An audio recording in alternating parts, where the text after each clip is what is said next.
ಊರಿಗೆ ಒಂದ್ಸಲ ನೀವು ಬರ್ಬೇಕು. ಎಂತ ಚಂದದ ಊರು, ಎಂತ ಚಂದದ ಜನಗಳು. ನೀವು ಒಮ್ಮೆ ನಮ್ಮೂರಿಗೆ ಬಂದ್ರೆ ಉಂಟಲ್ಲ,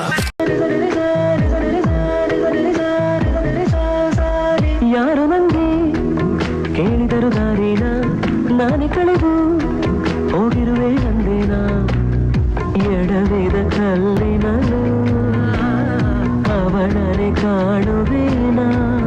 ಹೋರಾದಿಯಂದು ಬಾಲ್ಯದಲ್ಲಿ ಹಿಡಿದಂತ ಮೊಗಲ ಚಟ್ಟೆಯಲ್ಲಿ ಪಡೆದಂತ ಸಂತಸ ಇಂದು ಮತ್ತೆ ನನಗೆಲ್ಲಿ. ಸಲುಗೆ ಸಲುಗೆ ಸ್ನೇಹ ಸಲುಗೆ ಒಲವ ಕಡೆಗೆ ನಡೆವ ಘಳಿಗೆ ಎದೆಯೊಳ